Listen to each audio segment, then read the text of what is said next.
এই যে দেখুন, গাজর দিয়েও যে এত সুন্দর মিষ্টি বানিয়ে নেওয়া যায়, নিজে হাতে একবার তৈরি না করলে বিশ্বাসই করতে পারবেন না। অনেকেই আছেন যারা গাজর একদমই খেতে পছন্দ করেন না, তারা যদি এইভাবে একবার মিষ্টি বাড়িতে বানিয়ে খেয়ে দেখেন, তারা কিন্তু অবাক হয়ে যাবেন যে এই মিষ্টিগুলো খেতে এতটা ভালো।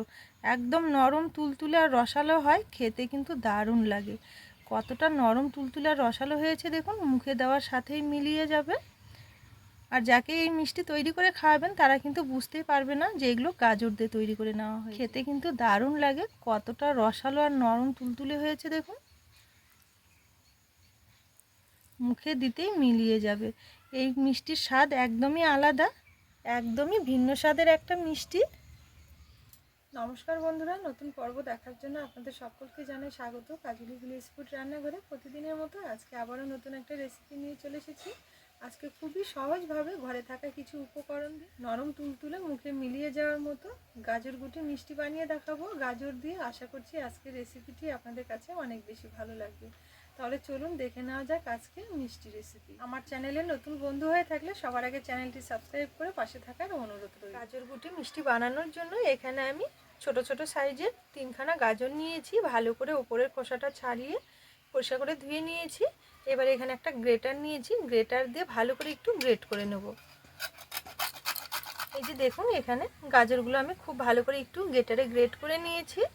এইভাবে গ্রেট করে নিলে কি হবে, পেস্টটা তৈরি করতে অনেকটাই সুবিধা হবে। এবারে এখানে একটা পেস্ট তৈরির জন্য মিক্সি জার নিয়েছি, এটার মধ্যে এবার গাজরটা নিয়ে নেব। তো এখানে আমি গ্রেটারে গ্রেট করে নিয়েছি, আপনারা চাইলে কিন্তু বটিতেও ছোট ছোট করে কেটে নিতে পারবেন, সেক্ষেত্রেও ভালো হবে। তবে অবশ্যই একটু ছোট ছোট করে কেটে নেবে। পেস্ট বানানোর সুবিধার ক্ষেত্রে সামান্য একটু জল নিয়ে নেব।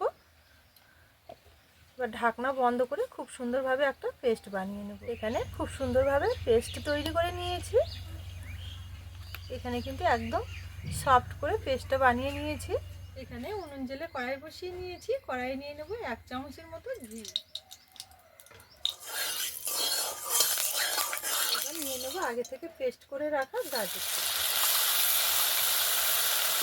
ঘিয়ের সাথে নেড়ে চেড়ে ভালো করে গাজরটা একটু ভেজে নেব, যাতে গাজরের কাঁচা গন্ধটা চলে যায়। এবারে এতে নেব সামান্য একটু লবণ। লবণটা দেওয়ার পরে ভালো করে একটু নেড়ে চেড়ে নেব। গাজরের কাঁচা গন্ধটা যাওয়া অবধি ভালো করে একটু ভেজে নিতে হবে ঘিয়ের সাথে। তাহলে দেখবেন মিষ্টিগুলো খেতে কিন্তু অনেক বেশি ভালো লাগবে, আর খাওয়ার সময় বোঝাই যাবে না যে এগুলো গাজর দিয়ে তৈরি করে নেওয়া হয়েছে। এই যে দেখুন, এখানে গাজরটা আমি খুব ভালো করে ঘিয়ের সাথে নেড়ে চেড়ে একটু ভেজে নিয়েছি। আর এইভাবে ভালো করে ভাজতে ভাজতে দেখবেন খুব সুন্দর মিষ্টি একটা গন্ধ ছাড়বে, তখনই বুঝে নিতে হবে যে গাজরটা ভালো মতো ভাজা হয়ে গেছে। এবারে এই ছোট বাটি মেপে নিয়ে নেব হাফ বাটির একটু বেশি দুধ। 1.25 বাটি দুধ নিয়েছি। দুধটা দেওয়ার পর ভালো করে একটু নেড়ে চেড়ে নেব। এই যে দেখুন, এখানে দুধটা দেওয়ার পর খুব ভালো করে নেড়ে চেড়ে নিয়েছি, আর সব কিছু একসঙ্গে ফুটে উঠেছে। এই সময় নিয়ে নেব ঠিক যে বাটি মেপে দুধ নিয়েছিলাম সেই বাটি মেপে 1 বাটি সুজি। তো এখানে অল্প অল্প করে দেবো আর ভালো করে একটু নেড়ে চেড়ে মিশিয়ে নেব। আর এই সময় উনুনের আঁচটা কিন্তু হালকা রাখতে হবে।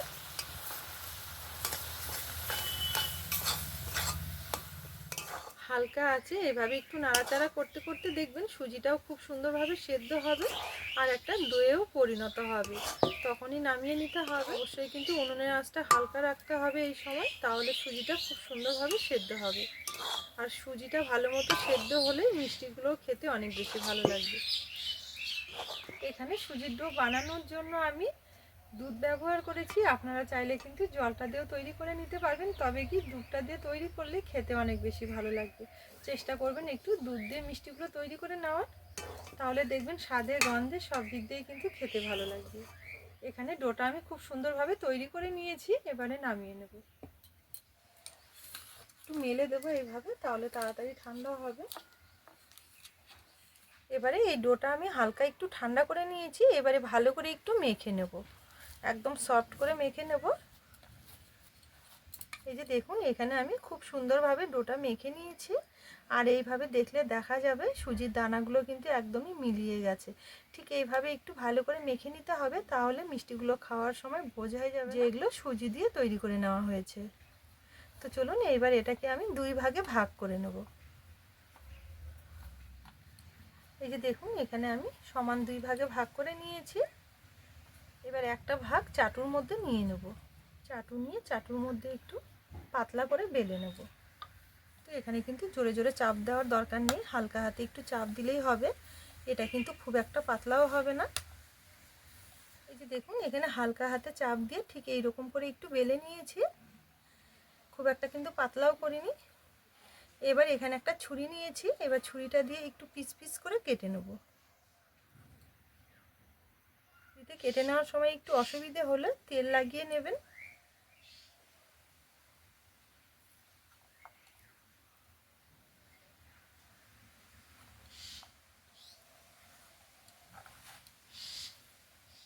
এবার ঠিক চৌকো শেপে কেটে নেব।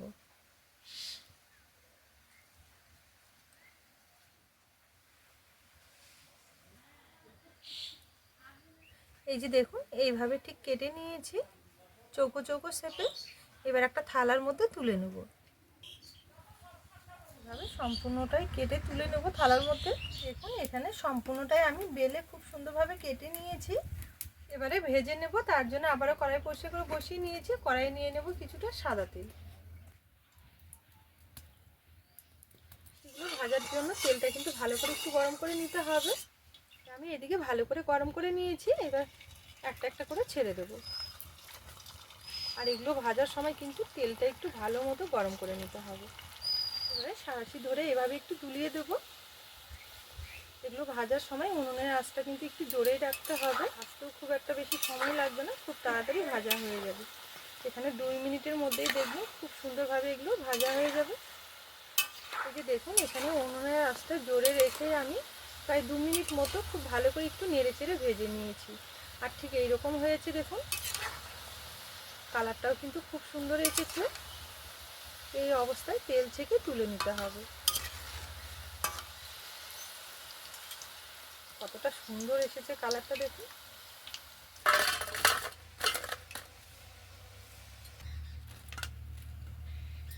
একইভাবে বাকিগুলোও ভেজে নেব। এই যে দেখুন এখানে একইভাবে বাকি মিষ্টিগুলো আমি ভেজে নিয়েছি খুব সুন্দরভাবে। এগুলো তেল ছেঁকে তুলে নেব।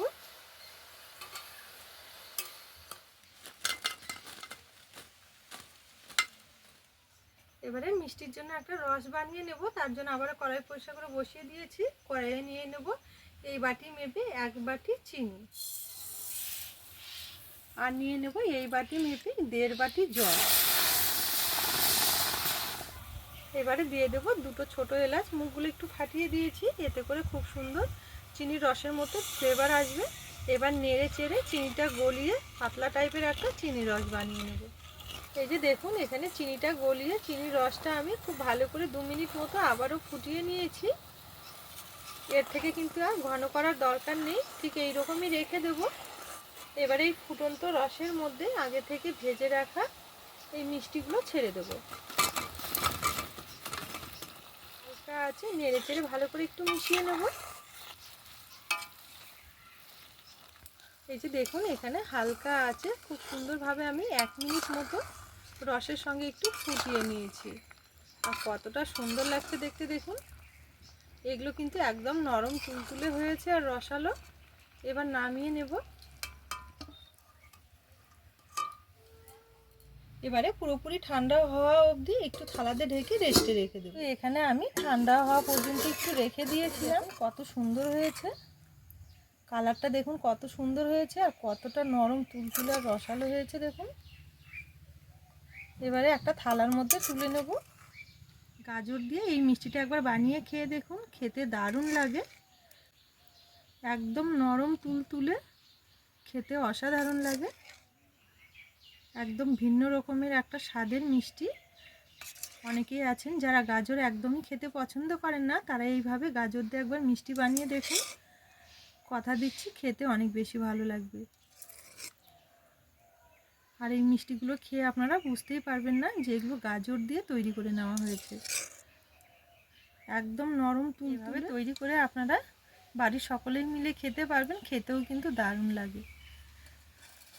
তো দেখুন এখানে পুরো 1 থালা তৈরি করে নিয়েছি। দেখতে কতটা লোভনীয় লাগছে দেখুন, কালারটাও কত সুন্দর এসেছে। তাহলে বন্ধুরা, গাজরের এই গুটি মিষ্টি আজকে আপনাদের কেমন লেগেছে অবশ্যই কিন্তু একটা কমেন্ট করে জানাবেন। পুরো ভিডিও দেখে রেসিপি ভালো লেগে থাকলে সবসময়ের জন্য আমার চ্যানেলের পাশে থাকার অনুরোধ রইল। আজকের জন্য রেসিপি এখানেই শেষ করলাম। আবারও পরের দিন ফিরে আসবো নতুন রেসিপি নিয়ে। ততক্ষণের জন্য আপনারা ভালো থাকবেন, সুস্থ থাকবেন।